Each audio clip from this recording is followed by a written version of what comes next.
Sometimes, life doesn't break us in one loud moment. Sometimes, it slowly wears us down day by day, loss by loss, until the spark inside us dims without us even noticing.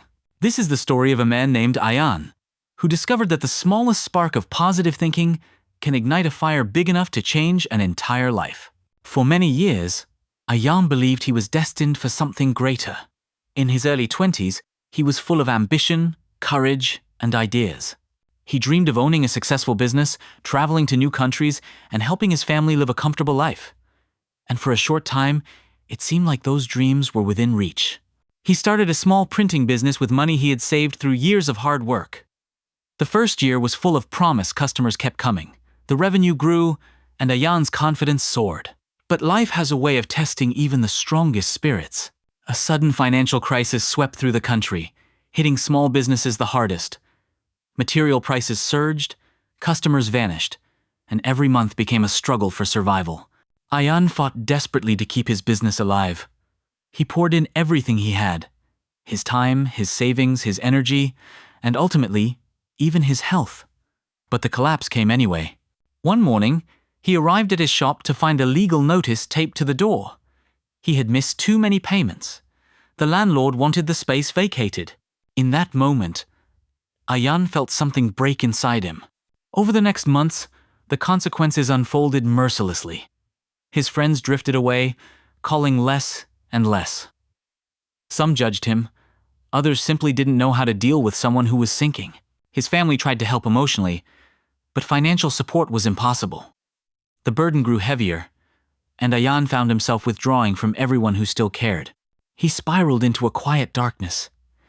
His days blended into each other, long hours lying awake at night, blaming himself, followed by mornings where getting out of bed felt like lifting a mountain. Even small tasks became heavy. Eating, bathing, leaving the house all seemed pointless. But the worst part wasn't the exhaustion or the loneliness. The worst part was the belief growing in his mind. Maybe I'm just a failure. Maybe life is done with me. One cold winter morning, Ayaan wandered out of his apartment for no real reason. He walked aimlessly until he reached a quiet park where he sat on an old wooden bench worn by time and weather. He watched people passing by, couples holding hands, kids racing their bicycles, elders doing their morning walks. Everyone seemed to have somewhere to be, something to do, someone to live for. Ayaan felt invisible. He dropped his face into his hands, trying to hold himself together, trying not to cry in public. But the weight inside him was too heavy. A single tear escaped, then another, and soon he couldn't stop them. At that moment, he heard a gentle voice beside him. "Life feels heavy today, doesn't it?" Startled, Ayaan looked up. An elderly man, perhaps in his late 70s, stood near the bench. His face was wrinkled with age, but his eyes shone with warmth and understanding. He leaned on a simple wooden cane, and his clothing suggested a humble life, but one lived with grace. "May I sit?" the old man asked politely. Ayaan nodded, wiping his tears quickly. They sat quietly for a few seconds, the cold breeze rustling the leaves around them. "You remind me of myself many years ago," the old man said softly. Lost, tired, and angry at life. Ayaan didn't respond. He didn't have the energy to pretend he was okay.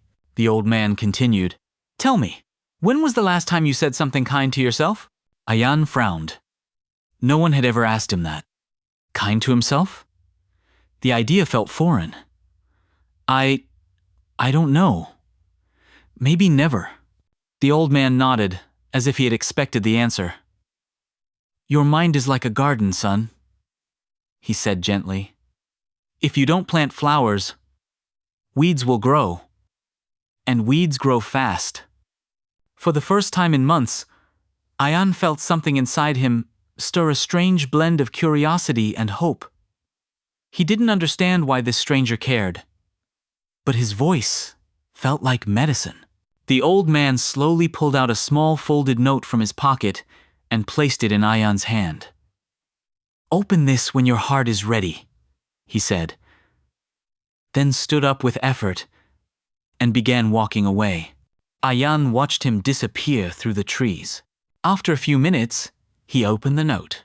6 simple words stared back at him. "Your life changes when your thoughts do." The sentence was so short, so ordinary, and yet something about it struck a chord deep inside him. He read it again and again, and for the first time in a long time, he felt something more powerful than despair. He felt a spark of possibility. That night, instead of falling asleep with thoughts of failure swirling in his mind, Ayaan whispered the words to himself, "Your life changes when your thoughts do." At first, he didn't know what that meant. How could a thought change anything? Thoughts didn't pay bills or fix broken businesses. But the next morning, when he woke up, he felt slightly different. Not healed, not strong, but a little lighter. He decided to try a simple experiment. For one entire day, he wouldn't say anything negative to himself. It was harder than he imagined. Every time a thought entered his mind, "I'm useless, I ruined everything. Nothing will change," he forced himself to replace it with something gentler. "I'm learning. I'm trying. I deserve another chance. Things can improve." At first, it felt fake, like he was lying to himself. But by the end of the day, something subtle had shifted. He didn't feel better, exactly, but he felt in control, even if just a little. Encouraged, he tried again the next day, and the next. He started waking up earlier, not because he wanted to, but because he wanted to give life another chance. He cleaned his apartment, he donated old clothes, he organized his bills. These were small steps, but they made him feel human again. Soon, he added morning walks to his routine. He downloaded a few audiobooks on positive thinking. He started journaling, writing down one good thing every day, even if the only good thing was, "I got out of bed." 2 weeks passed. He wasn't a new person yet, but he was no longer drowning. One day, while walking past a small cafe, Ayaan noticed a "Staff Wanted" sign on the door. He hesitated. He had never worked in a cafe. The job wasn't what he dreamed of, but something inside him whispered he had become the person he once needed. Months passed. The cafe customers adored him. Mira trusted him so much that she began training him on managing inventory and supervising staff. His confidence grew. His savings slowly built up. He even reconnected with an old friend he had pushed away during his darkest days. One evening, the cafe hosted a small community event, and Mira asked Ayaan if he would speak for a few minutes about overcoming hardships. At first, he refused. "I'm no one important," he said. "My story doesn't matter." But Mira placed a gentle hand on his shoulder. "Ayaan, sometimes ordinary stories heal the deepest wounds." So he agreed. As he stood in front of the small crowd, his hands shook at first. His voice trembled.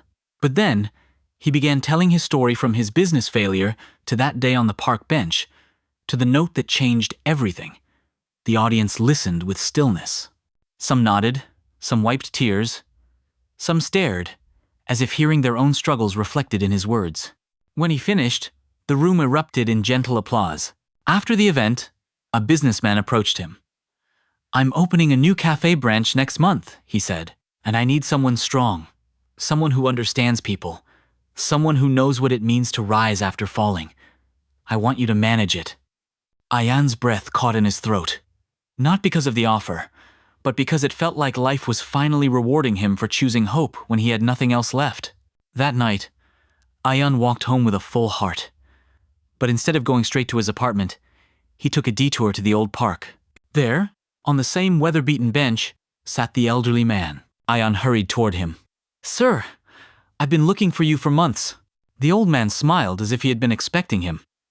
"Ah, my son. I see your spirit is lighter." Ayaan sat beside him, tears gathering in his eyes. "I don't know how to thank you. You changed my life." "No," the man said softly. "I only gave you a seed. You did the planting, you did the growing." Ayaan took a shaky breath. "I learned that positive thinking isn't pretending life is perfect.